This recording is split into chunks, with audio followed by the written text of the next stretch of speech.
우리가 흔히 아는 것은 힘이다라고 이야기를 하는데요. 요즘에는 많이들 아는 것은 돈이다라고 말씀을 하십니다. 그만큼 지식과 정보가 중요하다는 이야기인데요. 일상생활의 대부분을 차지하는 경제 활동에 있어서도 예외는 아닙니다. 그래서 전문가들은 시장 경제에 대해서 더 많이 알아야 하고 그리고 올바른 교육을 받아야 조금 더 풍요로운 삶을 누릴 수 있다라고 입을 모으고 있습니다. 하지만 경제는 조금 어렵고 딱딱하다라는 선입관 때문에 우리가 외면을 하기 십상이고요. 그리고 재테크에 대한 지식을 경제 전반에 대한 지식이라고 착각을 하는 경우도 있습니다. TV평생대학, 그래서 오늘은 국민들의 관심사이고 그리고 한 나라의 국력을 가늠해 볼 수 있는 잣대가 되기도 하는 경제와 조금 더 친숙해지는 시간을 마련했습니다. 한국개발연구원 경제교육 전문위원이신 천규승 박사 모시고 살맛 나는 경제라는 주제로 여러분과 함께하겠습니다. 시장 경제에 대해서 조금 더 폭넓게 이해를 하면서 경제에 대한 기초 지식 가져보겠습니다. 천규승 박사 이 자리에 모시겠습니다.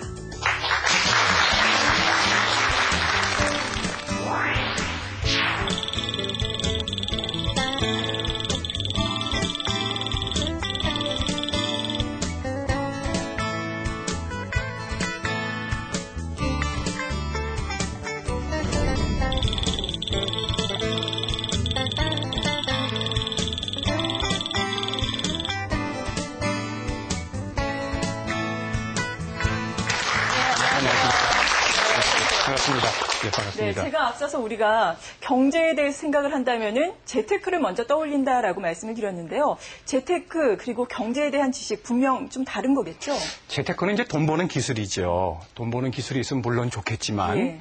돈이 많다고 해서 행복하게 느끼는 것은 아니고 어떻게 하면은 내가 가지고 있는 돈, 우리 경제 환경을 제대로 이해하면서 내가 행복하게 살아갈 수 있겠느냐 하는 것을 따져보는 것이 이제 경제 교육이라고 얘기할 수 있겠습니다. 그러니까 돈을 물론 효율적으로 굴리는 것, 재테크를 하는 것도 중요하지만 시장 경제를 우리가 먼저 이해를 해야 된다라는 말씀이신 거죠? 그렇죠. 이 시장이 무엇인지, 예. 시장 경제가 무엇인지부터 아는 것이 이제 풍요로운 경제 시작이라고 얘기할 수 있습니다. 네, 그렇군요. 오늘 이 시간 살맛 나는 경제라는 주제로 여러분과 함께합니다. 소주제는 시장 경제와 경제 교육인데요. 우리가 시장 경제에서 얼마나 많이 알고 있고 그리고 경제의 기본이 되는 것은 어떤 것들이 있는지 지금부터 함께 박사님의 말씀 귀 기울여 보시죠. 경제하면 다들 좀 어렵다, 딱딱하다 이런 생각들 많이 하십니다. 여러분들 만나 뵈면은 주식 짓기. 어떤 주식을 사라. 어느 지역에다 부동산을 사라 하면 눈빛이 반짝반짝 빛나기 시작합니다. 그러다가 우리 경제가 어떻고 우리 소비 생활이 어떻고 하면 이제 갑자기 집에다 두고 온 강아지 생각이 나기 시작을 하고 아주 굉장히 복잡하고 어렵게 생각하기 마련입니다. 그래서 제가 오늘 여러분들하고 같이 이 경제라는 것을 어떻게 생각을 해야 될 것인지 내가 살아가는 경제인데 늘 우리는 행복하고 싶은데 어떻게 해야 행복하게 살아갈 것인지에 대해서 여러분들하고 이야기를 나눠보도록 하겠습니다. 등산들 좋아하시나요? 네. 저도 가끔 등산을 가는 편입니다. 이제 북한산을 다녀왔는데 북한산이라는 게 코스에 따라서 이제 돌로 이루어진 이제 돌산 코스가 있어요. 등산하려면 뭐 땀이 비 오듯 흘러내립니다. 4시, 5시쯤 되면 하산길이 바빠지죠. 요새 버스를 타면은 왜 에어컨이 잘 나오죠. 시원하죠. 저도 이제 하산길에 이제 저 버스를 탔습니다. 탔더니 이제 에어컨을 넣어줘서 굉장히 시원한데, 북한산 그 버스 종점서부터 쭉 내려오다가, 이제 내려오다 보면은 버스가 10,000원이 되기 십상입니다. 근데 생각해 보세요. 다들 땀들은 흘려서 땀 냄새는 범벅이 되어 있는데, 에어컨이 아무리 시원하게 나와도 요새 에어컨 때문에 창문을 못 열잖아요. 그냥 네 냄새가 내 냄새고 내 냄새가 네 냄새예요. 아주 힘들게 내려오는데 갑자기 이상한 냄새가 나기 시작해요. 꼬리꼬리한 냄새가 나기 시작합니다. 왜 그런가 하고 지켜보니까 내 옆자리에 앉아있는 친구가 등산화를 벗었어요. 발 냄새가 나기 시작하는데 뭐 이루 정신을 못 차릴 정도가 됩니다. 근데 이 정말 의지의 한국인이더라고요. 거기서부터 광화문에 이르기까지 팔짱을 끼고 끝까지 눈을 감고 자는 척하고 가더라고요. 모든 사람들이 킁킁거리고 이 무슨 냄새야 이야기를 하고 눈총을 주고 별짓을 다 해도 이 사람 의지의 한국인이에요. 그래서 그때 그 생각을 해본 거예요. 야, 여기 이 버스에 타고 있는 모든 등산객들이 발이 끄급하다고 전부들 등산화를 벗는다면 그 버스 안은 어떻게 될까? 더 이상 그 버스 타고 나올 수가 없습니다. 이제 그런 사회, 우리 사회 전체가 그렇다면 나 혼자 편해보자고 다른 사람이 불편하거나 말거나 간에 나 혼자 편하면 되겠다 이런 생각만 하는 사람이 많다면 그런 사회는 어떤 사회일까 하는 생각도 또 한번 해봤어요. 근데 그런 사회를 우리는 이른바 후진 사회라고 얘기를 합니다. 우리도 70년대, 80년대 그야말로 못 먹고 못 살던 시절에는 나 혼자만이라도 먹고 살아야 되기 때문에 그렇게 남 생각하지 않고 나 혼자 편해보자고 애쓰는 사람들이 많았던 기억들이 있습니다. 지금도 어느 후진 사회에선가 열심히 경제활동을 하는 어떤 사람들은 다른 사람들 뒤돌아보지 않고 자기 혼자 잘 먹고 잘 살겠다고 노력하는 사람도 있을 수 있습니다. 근데 또 한번 이런 것도 생각해 봤어요.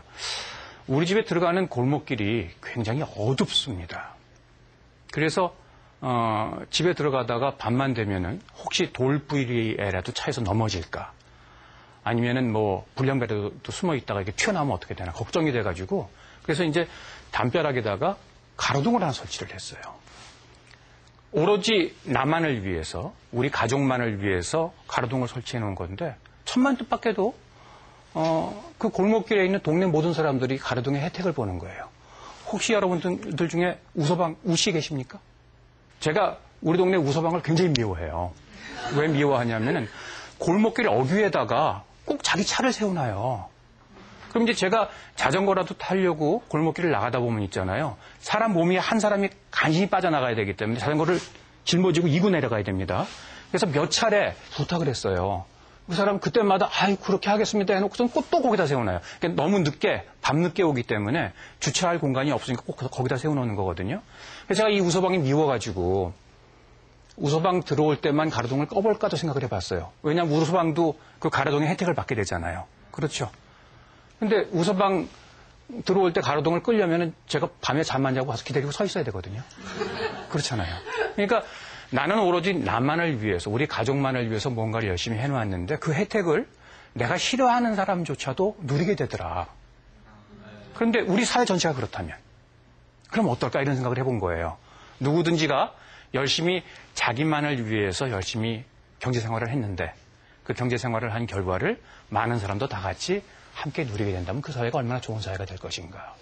그게 이제 이른바 시스템이 움직이는 사회라면 그렇게 될 수 있다 이런 얘기인 거죠. 시스템 안에서 에너지가 샘솟는 사회를 시너지가 샘솟는다고 얘기를 하거든요. 우리가 흔히 시스템 하면은 무슨 도로가 제대로 닦여 있고 또 건물이 제대로 올라가고 또는 제도, 환경 이런 게 제대로 갖춰지는 걸 시스템이라고 생각하기 쉽지만 보다 더 질 높은 시스템은요. 우리들의 의식과 관행이에요.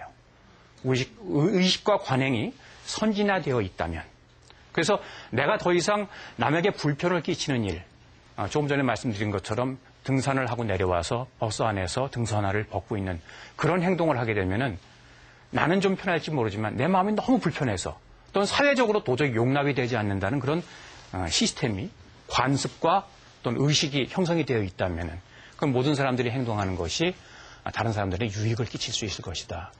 경제학에서는 이런 걸 가지고 외부 경제라고 합니다. 외부 경제가 발휘되는 그런 사회를 만들면 얼마나 좋을 것인가.